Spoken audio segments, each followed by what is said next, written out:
Hello dear students, my name is Tanvi sir and I am senior faculty at Amir Sir's M+ Education. Today we are going to discuss an important topic that is called sequence series. Let's start. Sequence and series. Sequence क्या होता है? Sequence is arrangement of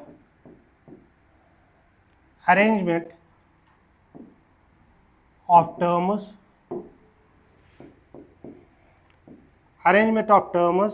in definite order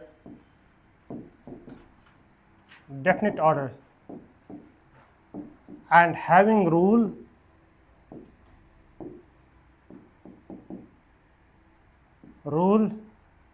by which we are obtaining these terms.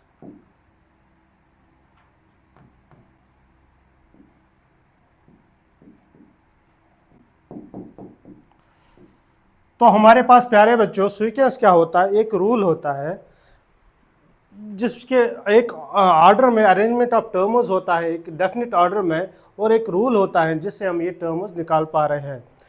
हम एक और तरीके से sequence को define कर सकते हैं। सीक्वेंस होता है function from N to R, ठीक है ना। अगर हम रियल सीक्वेंस की बात करें, function from N to R such that f of n equal to a n, ठीक है ना। F of a n equal t n, ठीक है ना। F of a n equal to t n या f of a n equal to a one a two dash dash dash. Clear? यहाँ पर क्या होता है, जैसे कि अगर मैं ले लूँ ए एन बराबर एन प्लस वन, तो ए वन आएगा बराबर वन, ए टू आएगा ए वन आएगा बराबर टू, ए टू आएगा बराबर थ्री, ए थ्री आएगा बराबर फोर, ठीक है ना। तो ये जो सीक्वेंस ए एन है, इसमें जो टर्म्स आएंगी वो आएगा 2, 3, 4 एंड सो ऑन, ठीक है ना। और एक टर्म्स अगर हम एक और एग्जांपल लेंगे सीक्वेंस का, ए एन बराबर एन स्क्वायर डिवाइड बाई 2, ठीक है ना। ए एन बराबर एन स्क्वायर बाई 2, ये भी एक सीक्वेंस है। अगर आप यहाँ n की वैल्यू 1 देंगे, ए वन वो आएगा बराबर 1/2, n की वैल्यू 2 देंगे तो ए टू वो आएगा बराबर 2, और n की वैल्यू 3 देंगे तो ये बनेगा ए थ्री, वो बनेगा 9 divide by 2 and so on. Clear? तो इस तरह हम सीक्वेंस को डिफाइन कर रहे हैं। इसको आप नोट डाउन कर लो। अब सीक्वेंस हमारे पास दो तरह के होते हैं, ठीक है ना। ऑन द बेसिस ऑफ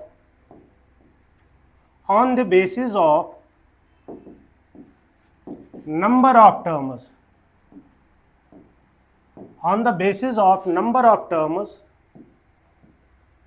ठीक है ना, we have two types of sequence. One is finite sequence.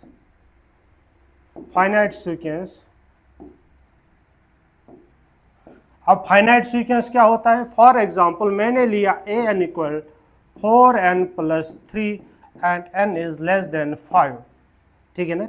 तो इसमें क्या आएगा? a1 आएगा 4 इंटू 1 प्लस 3 दैट इज 7। इसी तरह a2 आएगा 4 इंटू 2 प्लस 3 दैट इज 11।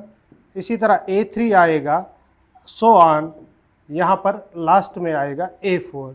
तो ये जो सीक्वेंस है इसमें सिर्फ 4 टर्म्स है। It has only 4 terms.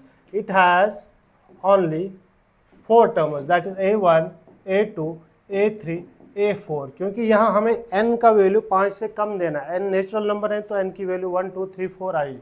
तो ये वाली सीक्वेंस जो है इसमें 4 टर्म्स है and that is a finite number, so it is called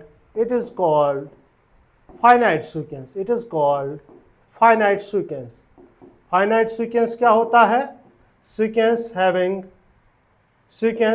finite number of terms, ठीक है ना। Sequence having finite number of terms. Finite sequence, finite number of terms. वो वाला सीक्वेंस जिसमें फाइनाइट नंबर ऑफ टर्म्स है उसको बोलते हैं फाइनाइट सीक्वेंस। अब इसी तरह अगर मैं यहाँ पर ले लूँ ए एन बराबर 4n प्लस 1, ठीक है ना, n बिलोंग्स टू n। अब यहाँ पर n की वैल्यू जा रही है नेचुरल नंबर से, और हमारे पास जो नंबर ऑफ नेचुरल नंबर्स वो इन्फिनाइट है, तो यहाँ पर मेरे पास आएगा a1 a2 dash dash dash an, ठीक है ना। और ये नंबर ऑफ टर्म्स जो है इन्फिनाइट है, तो इस वाले सीक्वेंस जो हमारे पास ये an बराबर है 4n+1, ये इन्फिनाइट सीक्वेंस है, ये इन्फिनाइट सीक्वेंस है। तो इन्फिनाइट सीक्वेंस में क्या होता है, नंबर ऑफ टर्म्स जो है इन्फिनाइट होता है। इन्फिनाइट नंबर ऑफ टर्म्स क्या होता है प्यारे बच्चों, infinite number of terms, infinite number of terms, ठीक है ना, इन्फिनाइट नंबर ऑफ टर्म्स। इसको आप नोट डाउन कर लो जल्दी से।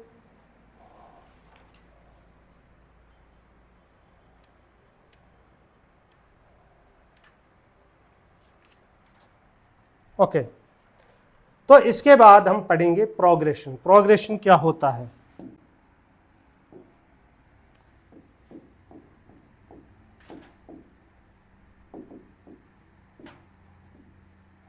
ठीक है ना, दो sequence which follow certain pattern are called progression।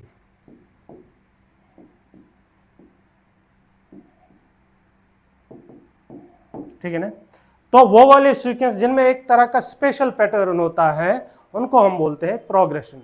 अब प्रोग्रेशन हमारे पास होगा एक अरिथमेटिक प्रोग्रेशन,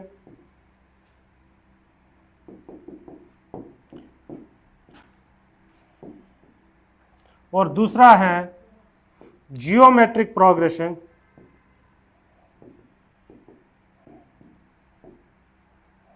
और तीसरा है हार्मोनिक प्रोग्रेशन।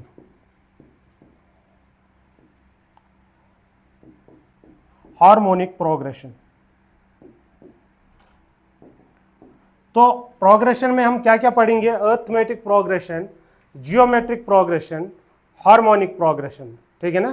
तो इससे पहले कि मैं इन सब के बारे में बताऊं, जो हम पहले वाले को डिस्कस करेंगे, ठीक है ना, पहले वाले को डिस्कस करेंगे, that is arithmetic progression. Arithmetic progression, देखो प्यारे बच्चों, अरिथमेटिक प्रोग्रेशन क्या होता है। मान के चले अगर मेरे पास कोई सीक्वेंस है, ठीक है ना, सीक्वेंस है a1 a2 a3 dash dash dash an dash dash, ये एक सीक्वेंस है।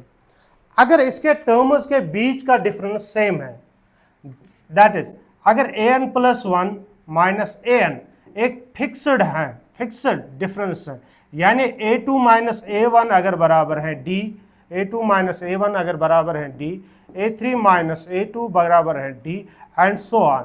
अगर इस तरह का प्रोग्रेशन है जिसके दो कंसेक्यूटिव टर्म्स के बीच का डिफरेंस सेम है, उस तरह के प्रोग्रेशन को बोलते हैं हम अरिथमेटिक प्रोग्रेशन। क्या बोलते हैं, अरिथमेटिक प्रोग्रेशन।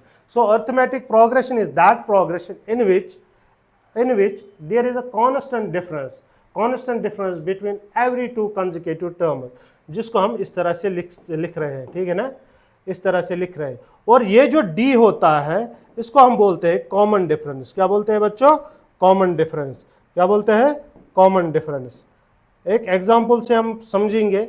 मैंने एक एग्जाम्पल अगर लिया तो उसे मैं समझूंगा, जैसे कि 2 4 6 8 एंड सो ऑन। अगर आप यहाँ देखोगे, पहले वाले जो दो हैं, दो टर्म्स, इनके बीच का डिफरेंस जो है, इनके बीच का डिफरेंस 2, इसी तरह यहाँ पर भी 2 2 and so on. So every two consecutive terms has a difference of 2, that is यहाँ पर जो डिफरेंस है वो कॉमन है, तो हम बोलेंगे इनमें जो कॉमन डिफरेंस है वो 2 है, ठीक है ना।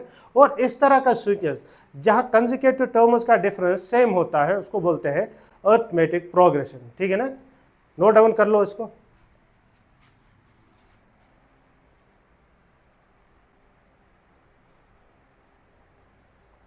ओके, अभी यहाँ प्यारे बच्चों देखो, अर्थमेटिक प्रोग्रेशन, जिसको हम शॉर्ट में बोलते हैं एपी, अर्थमेटिक प्रोग्रेशन। मान के चले मेरे पास एक अर्थमेटिक प्रोग्रेशन है,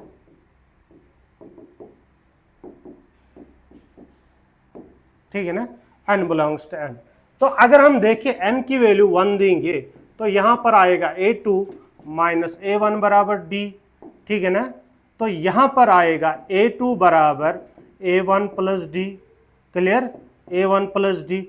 इसी तरह अगर मैं वैल्यू n की 2 दूंगा तो यहां पर क्या बनेगा, a3 माइनस a2 बराबर d। तो यहां पर बनेगा a3 is equal a2 plus D, ठीक है ना। और a2 किसके बराबर है, a1 प्लस डी। तो यहां पर आएगा a3 बराबर a1 प्लस ट्वाइस डी, ठीक है ना, a1 plus twice ad। In general अगर हम जनरल की बात करें तो यहां पर an आएगा बराबर an प्लस 1 आएगा बराबर a प्लस एन डी, ठीक है ना, a प्लस एन डी। या हम इसको और प्रिसाइजली लिखे an बराबर आएगा a plus n minus 1 into D. इसको बोलते हैं जनरल टर्म ऑफ एपी। क्या बोलते हैं, general term of AP.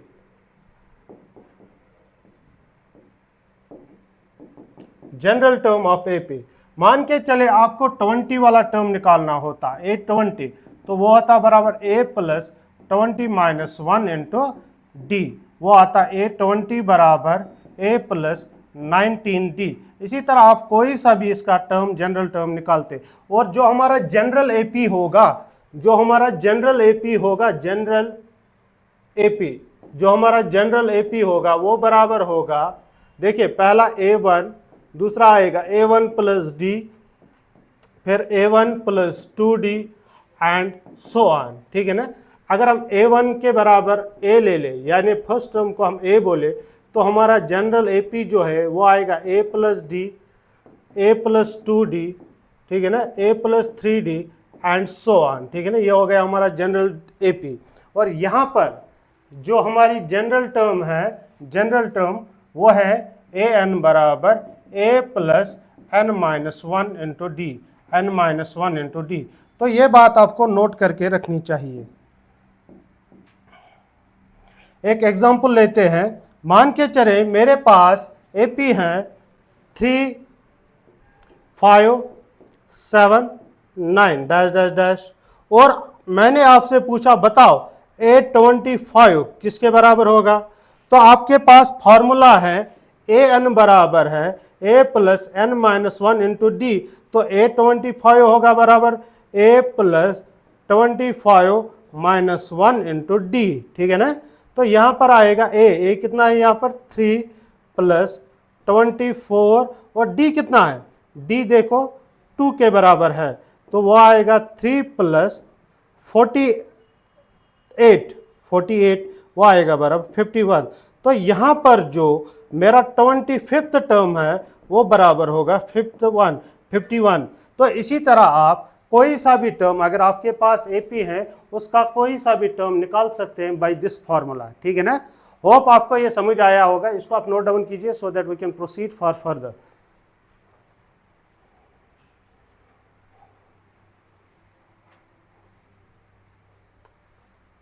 Okay,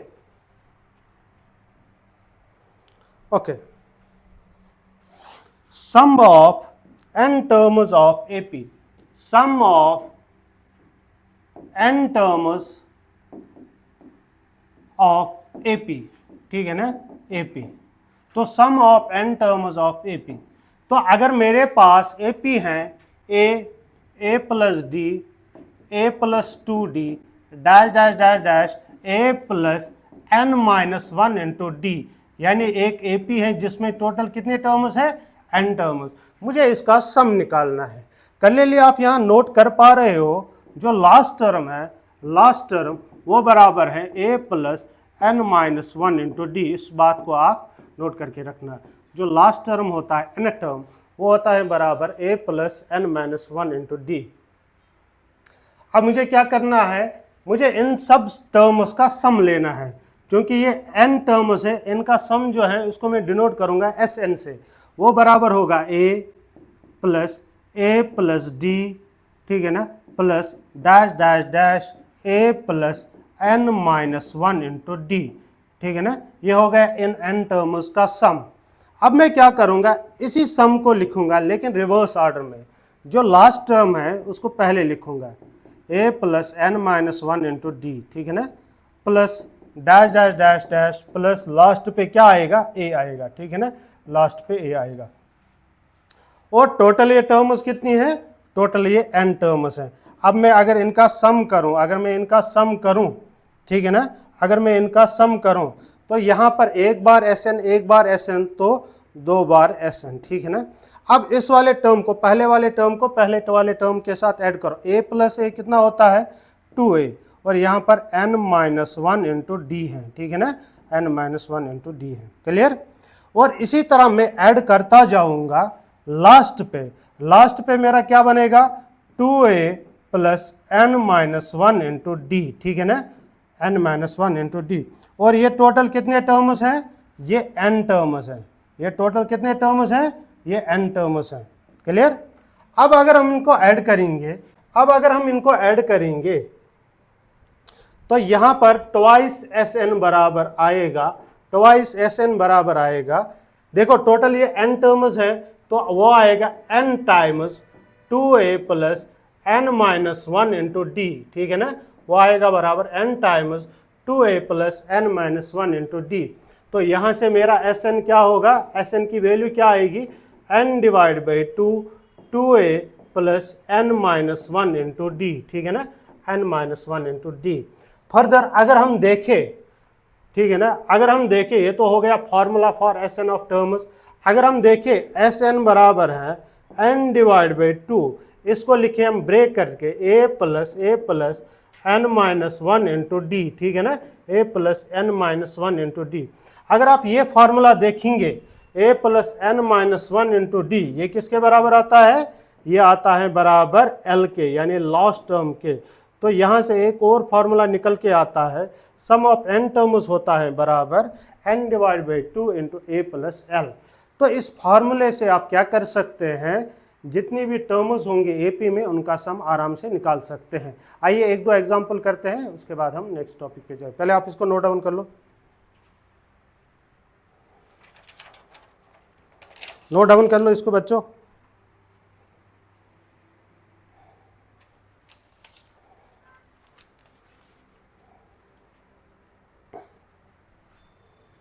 okay,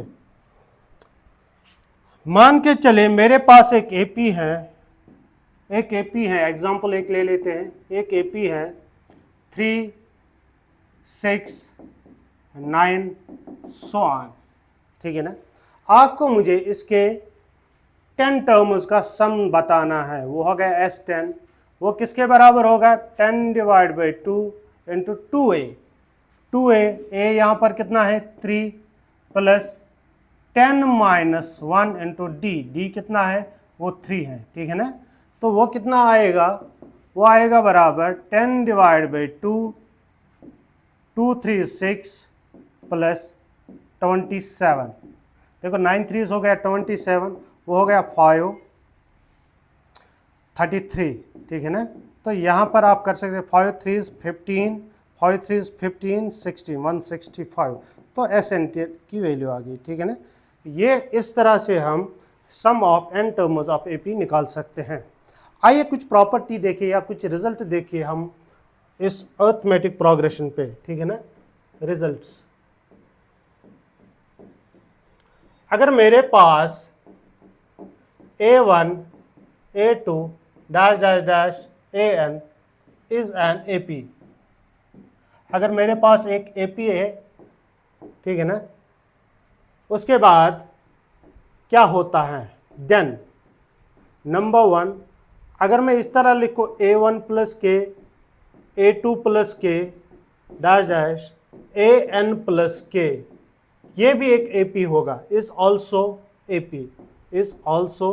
AP, ठीक है ना। मतलब कहने का ये है, अगर आपके पास कोई एपी है, अगर आप इसके एपी के हर एक टर्म को एक कांस्टेंट से ऐड करते हैं तो रिजल्टिंग जो सीक्वेंस होगा that will be also an AP. इसी तरह अगर आप इसमें सब्ट्रैक्ट करेंगे, अगर आप इसमें सब्ट्रैक्ट करेंगे, हर एक टर्म में से कोई कांस्टेंट वैल्यू सब्ट्रैक्ट करेंगे, तो ये जो रिजल्टिंग सीक्वेंस है इज ऑल्सो एपी, ये भी एपी होगा, ठीक है ना, एपी होगा, ये भी एपी होगा, ठीक है, ये भी एपी होगा। और तीसरी बात, अगर आप क्या करेंगे, अगर आप A1 के A1 के A2 डैश डैश डैश के AN, ठीक है ना, इज ऑल्सो एपी, यानी अगर आप इस अरिथमेटिक प्रोग्रेशन के हर एक टर्म को एक कांस्टेंट से मल्टीप्लाई करेंगे तो resulting sequence will be also an AP. इसी तरह अगर आप इस सीक्वेंस को डिवाइड करेंगे, ठीक है ना, A1 डिवाइड बाई के, A2 डिवाइड बाई के, ठीक है ना, dash dash dash AN divide by K, while K should be not equal to 0, ठीक है ना। अगर आप इस अरिथमेटिक प्रोग्रेशन को एक कांस्टेंट नंबर से डिवाइड करेंगे जो नॉन जीरो होना चाहे, सो ये जो रिजल्टिंग सीक्वेंस होगी ना, that is also an AP, is also an AP, clear, is also an AP. इसको आप नोट डाउन कर लो so that we can proceed.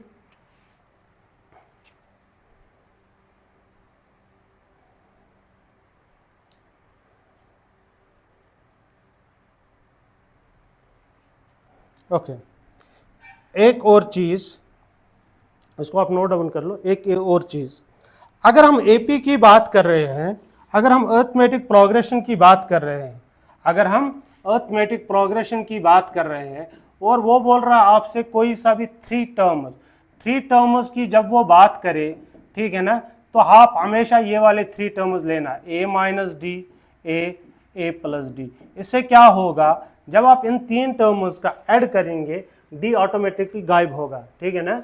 और इसी तरह अगर वो फोर टर्म्स की बात करें, अगर वो फोर टर्म्स की बात करें, फोर टर्म्स में आप कौन कौन सा लोगे, a minus three D, a minus D, a plus D, a plus three D, ठीक है ना, अगर वो फोर टर्म्स की बात करें।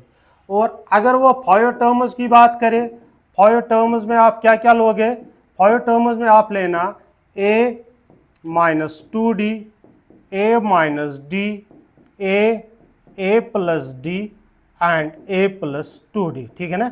जब भी आपको किसी क्वेश्चन में पूछा जाएगा there are five terms which are in AP, तो आप हमेशा ये वाले टर्म्स लेना, और फोर की बात करें तो ये वाले लेना, ठीक है ना। जैसे क्वेश्चन में पूछा गया है तो आप उसी हिसाब से नंबर ऑफ टर्म्स लेना, लेकिन आपका जो वैल्यू है वो इस तरह से होना चाहिए, ठीक है ना, इस तरह से होना चाहिए। इसके बाद नेक्स्ट पॉइंट, ये जो हमारा कॉमन डिफरेंस है, कॉमन डिफरेंस जिसको हमने डी बोला, इट कैन बी पॉजिटिव, ठीक है ना। Second, it can be negative, ये नेगेटिव भी हो सकता है। And third, it can be zero. तो डी की वैल्यू जो है वो चाहे वो कभी पॉजिटिव भी आ सकती है, नेगेटिव भी आ सकती है और कभी जीरो भी आ सकती है। तो डी की वैल्यू कोई सा भी आ सकता है, ठीक है ना। Next point, the sum of, next point याद रखो, the sum of terms which are equidistant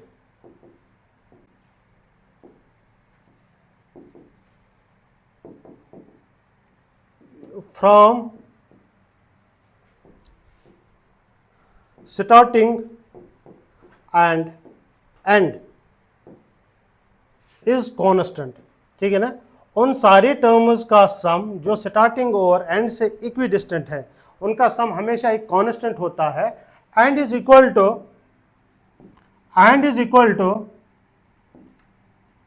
some of first and last term, ठीक है ना। And is equal to sum of first and last term, ये इंपॉर्टेंट पॉइंट है, इसको note down कर लो। ठीक है ना, इसको नोट डाउन कर लो।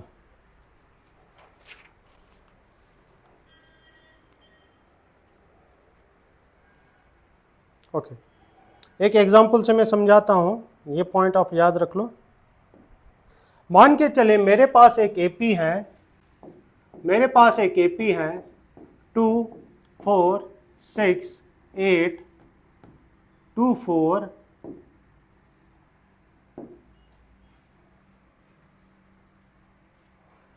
2 4 2 4 मेरे पास एक एपी है, ठीक है ना। मान के चले मेरे पास एक एपी है 2 4, एक मिनट, 2 4 6 8 10 12 14 16 18 एंड 20, ये एक एपी है, ठीक है ना। अगर मैं आपको बताऊं A1 प्लस A9, ठीक है ना, A1 प्लस A9 किसके बराबर होगा, तो आप यहां से क्या करेंगे, A1 और A9 का ऐड करेंगे, वो आएगा बराबर A1 2 और A9 आएगा 18, टोटल आएगा बराबर 20, ठीक है ना। अभी अगर मैं आपसे पूछूं A2 प्लस A8 की वैल्यू, ठीक है ना, A2 प्लस A8 की वैल्यू, आपने यहां देखा, इनको ऐड करो, 9 प्लस 1 कितना आता है, 10 आता है, यहाँ पर 2 प्लस 8 कितना आता है, 10 आता है। सो ऐसे जितने भी जिनका एडिशन 10 आएगा उनका वैल्यू क्या आएगा, 20। देखो इसी तरह अगर मैं निकालूं A4 प्लस A6, वो भी बराबर आएगा 20, ठीक है ना, वो भी बराबर आएगा 20। तो इस पे फोकस रखना है, इनका सम 10 आना चाहे तो वैल्यू सेम आएगा, ठीक है ना। इसी तरह A5 प्लस A5 वो भी बराबर आएगा 20, ठीक है ना। तो इस तरह से आप क्वेश्चन कर सकते हैं, और इस पैटर्न पे बार बार क्वेश्चन रिपीट हो रहा है, इस वाले पैटर्न पे। अभी एक और पॉइंट लिखिए, अगर मेरे पास ABC आर इन AP, अगर मेरे पास 3 नंबर है ABC और ये 3 नंबर क्या है, अर्थमेटिक प्रोग्रेशन बना रहे हैं, अर्थमेटिक प्रोग्रेशन बना रहे हैं, तो यहाँ पर क्या होगा, B माइनस A वो D के बराबर होगा, इसी तरह C माइनस B वो भी D के बराबर होगा, यानी इनके बीच का जो डिफरेंस है वो कॉमन रहेगा और सेम रहेगा। तो यहाँ से मुझे मिलेगा B माइनस A बराबर C माइनस B, तो यहाँ से B 2B बराबर आएगा A प्लस C, और B की वैल्यू क्या आएगी, A plus C divide by 2। सो जो बीच वाली टर्म होगी वो अर्थमेटिक मीन होगी पहले वाले और लास्ट वाले टर्म की, ठीक है ना। इसको आप नोट डाउन कर लो, so we can proceed for further.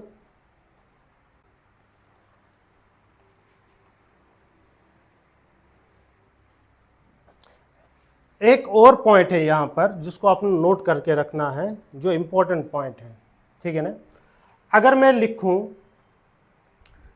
Sn minus Sn minus 1, वो किसके बराबर आएगा, देखो Sn किसके बराबर आएगा, n divide by 2 2a plus n minus 1 into D, ठीक है ना, माइनस Sn माइनस किसके बराबर आएगा, n minus 1 divide by 2 into 2a plus n minus 2 into 2, ठीक है ना, n minus 2 into 2।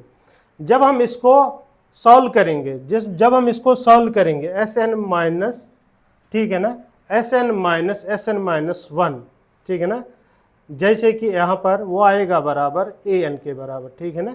Sn minus 1 किसके बराबर आएगा, an के बराबर, Sn माइनस 1 किसके बराबर आएगा, an।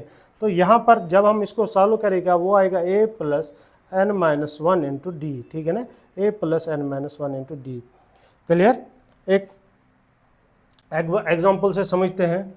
मान के चले एक अर्थमेटिक प्रोग्रेशन है, एक अर्थमेटिक प्रोग्रेशन है, ठीक है ना, 2 4 6 8 10। यहाँ पर S3 किसके बराबर आएगा, S3 आएगा बराबर 2 प्लस 4 प्लस 6, और S2 किसके बराबर आएगा, 2 प्लस 4। अगर मैं लिखूँ S3 माइनस S2, वो आएगा बराबर 2 प्लस 4 प्लस 6 माइनस 2 प्लस 4। जब हम इसको सॉल्व करेंगे वो आएगा बराबर 6, जो कि बराबर है A3 बराबर 6। ठीक है ना, इस पॉइंट को आप नोट डाउन कर लीजिए, ये एक इम्पोर्टेंट पॉइंट था। इसके बाद हम देखेंगे इंसर्टिंग। इसके बाद हम देखेंगे अगर मेरे पास inserting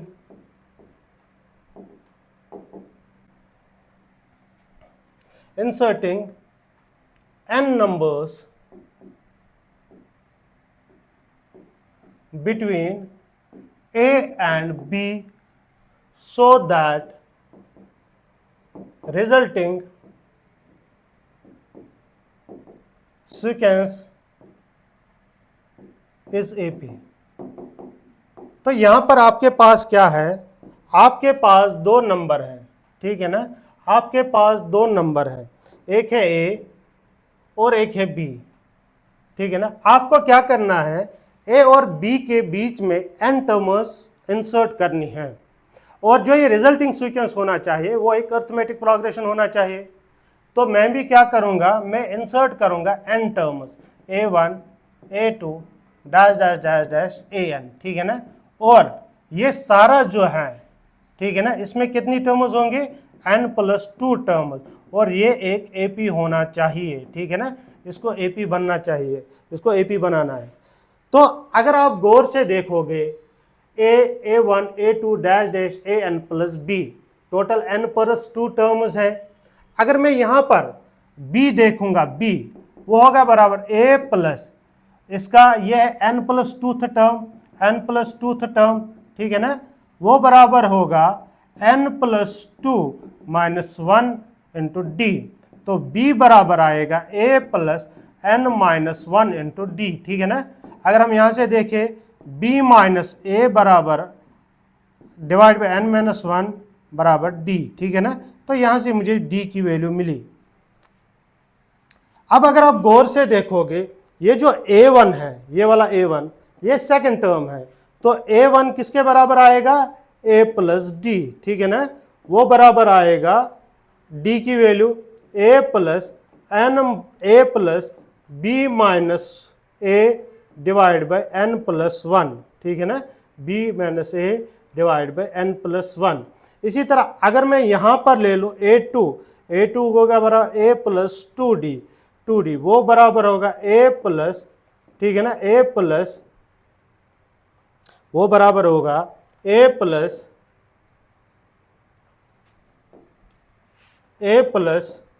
2 into B minus A divide by n+1। और इसी तरह डैश डैश जो ये nth टर्म होगा, ये वाला AN, वो बराबर होगा A प्लस ND, और वो बराबर होगा A plus N into B minus A divided by n+1. So by this formula we can find A1, A2, A3 and hence the sequence A1, A2 and so on. एक example से मैं ये समझाता हूँ, आप इसको नोट डाउन कर लो, इसको आप नोट डाउन कर लो।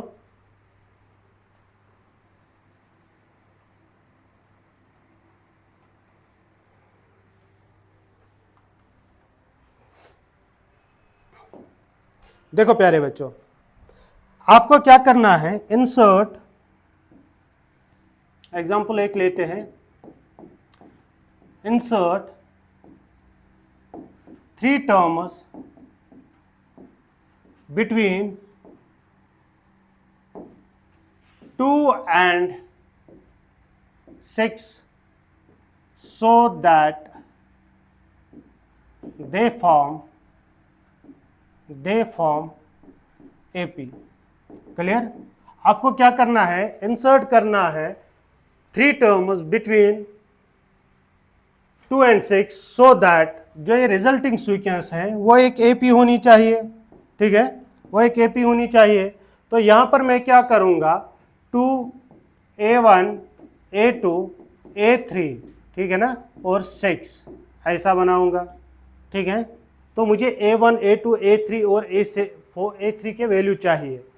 ऑलरेडी मैंने डिफाइन किया है, यहाँ पर n की वैल्यू कितनी है, यहाँ पर n की वैल्यू 3 है, लेकिन टोटल नंबर ऑफ टर्म्स कितना है, टोटल नंबर ऑफ टर्म्स 5 है, यहाँ n की वैल्यू 3 है। और यहाँ पर d की वैल्यू क्या होती थी, b minus A divide by n plus 1, ठीक है ना।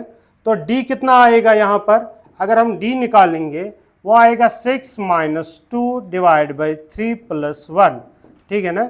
और वो आएगा 4 divide by 4, 4 divide by 4 that is equal to 1। Clear, d की वैल्यू आई 1। अब अगर हम आगे देखेंगे a1 जो बराबर होगा वो होगा बराबर a प्लस डी, ठीक है ना, a प्लस डी। a कितना है 2 प्लस 1, वो आएगा बराबर 3। और a2 किसके बराबर होगा, a प्लस 2d, वो बराबर होगा a प्लस, a कितना है, a की वैल्यू यहाँ पर है 2, 2 प्लस 2 इंटू 1, और वो बराबर आएगा 4। और a3 की वैल्यू क्या आएगी यहाँ पर, a plus 3d, a plus 3d, और वो बराबर होगा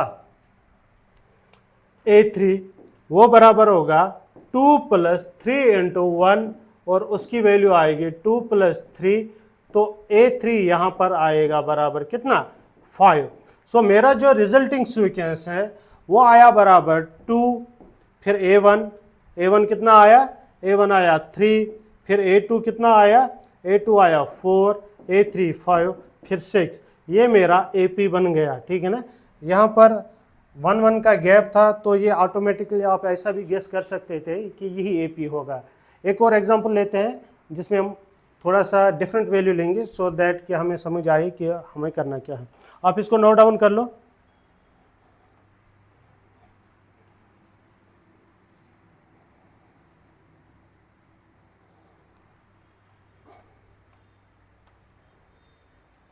ओके, देखो एक और एग्जांपल लिखते हैं। आपको एक AP बनाना है, ठीक है ना। Insert 4 terms between 2 and 5 so that they form AP, they form AP। अभी देखिए मुझे क्या करना है, 4 टर्म्स इंसर्ट करने हैं बिटवीन, ठीक है ना, बिटवीन 5, और यहां पर जो ये रिजल्टिंग सीक्वेंस है 2a1 a2 a3, ठीक है ना, 2a1 a2 a3 a4 and 5, ये AP बनना चाहिए, ठीक है ना, ये AP बनना चाहिए। तो कैसे मैं करूं इसको, यहां पर n की वैल्यू आ रही है 4, ठीक है ना, a बराबर 2 और b बराबर 5, a बराबर 2 और b बराबर 5। तो यहाँ पर n की वैल्यू 4 है, a बराबर 2 और b बराबर 5। सबसे पहले मैं क्या करूँगा, मैं d निकालूंगा। अगर आप देखेंगे d बराबर था b minus A divide by n plus 1, ठीक है ना, d बराबर था b minus A divide by n plus 1। Clear, तो यहाँ पर d की वैल्यू जो है, यहाँ पर d की वैल्यू जो है b minus A 5 minus 2 divide by n plus 1 4 plus 1, वो आएगा बराबर 3/5, ठीक है ना। d की वैल्यू यहाँ पर क्या आ गई, d की वैल्यू आ गई 3/5। क्लियर, d की वैल्यू आ गई 3/5। अब आपको पता ही a1 किसके बराबर होता है, a प्लस डी, ठीक है ना, वो बराबर होगा 2 प्लस 3 डिवाइड बाई 5, ठीक है ना, 10 प्लस 3 डिवाइड बाई 5, तो a1 की वैल्यू आ गई 13 डिवाइड बाई 5। क्लियर, a1 की वैल्यू क्या आ गई 13 डिवाइड बाई 5। इसी तरह आप अगर a2 निकालेंगे वो आएगा a प्लस 2d, ठीक है ना, a बराबर है 2 प्लस 2, d की वैल्यू 3/5। क्लियर, तो वो बनेगा 2 प्लस 6/5। जब हम इसको सॉल्व करेंगे वो 10 प्लस 6 डिवाइड बाई 5, ये a2 है। तो यहाँ पर a2 की वैल्यू कितनी आई, a2 बराबर है 16 डिवाइड बाई 5। इसी तरह जब मैं a3 निकालूंगा वो आएगा a प्लस 3d, ठीक है ना, a प्लस 3d। तो a की वैल्यू है 2 प्लस 3, d की वैल्यू क्या है 3 डिवाइड बाई 5, 3 डिवाइड बाई 5, तो वो बराबर आएगा 2 प्लस 9 डिवाइड बाई 5, वो आएगा 19 डिवाइड बाई 5। ये मेरा a3 है, ठीक है ना, a3। ये हो गया A2 और ये हो गया A1। हाँ, ये A2 हो गया, ये हो गया A1। अभी जो कि A4 है, A4 बराबर होगा A प्लस 4D, क्लियर, वो बराबर होगा 2 प्लस 4 इंटू 3 डिवाइड बाई 5, वो बराबर होगा 10 प्लस 12 डिवाइड बाई 5। यहाँ से जो A4 की वैल्यू आएगी, A4 की वैल्यू वो बराबर होगा 22 डिवाइड बाई 5, 22 डिवाइड बाई 5। तो हमारा जो रिजल्टिंग सीक्वेंस है वो आएगा बराबर 2, ठीक है ना। फिर A1 13 डिवाइड बाई 5, फिर A2 की वैल्यू है 16 डिवाइड बाई 5, फिर A3 की वैल्यू कितनी है 19 डिवाइड बाई 5, फिर A4 22 डिवाइड बाई 5, फिर आएगा B5। तो ये वाली सीक्वेंस है ये AP होगी। होप आपको आज के लेक्चर में AP के जितने भी बेसिक कंसेप्ट्स हैं या जितने भी एग्जाम्पल्स मैंने करवाए हैं वो सारे समझ आए होंगे। आने वाले जो लेक्चर्स होंगे उनमें हम ज्योमेट्रिक प्रोग्रेशन को डिस्कस करेंगे और हार्मोनिक प्रोग्रेशन को डिस्कस करेंगे और अर्थमेटिक ज्योमेट्रिक प्रोग्रेशन और उनके बीच जितने भी रिजल्ट्स हैं कॉमन उनको डिस्कस करेंगे। होप आपको आज का लेक्चर समझ आया होगा और इस लेक्चर का बारे में अगर आपका जो भी फीडबैक है वो हमारे कमेंट सेक्शन में आप लिख के हमें सेंड कीजिए, सो दैट कि हमें पता चले कि आपके ओपिनियन कैसे हैं इस लेक्चर के बारे में। Thank you, have a nice day.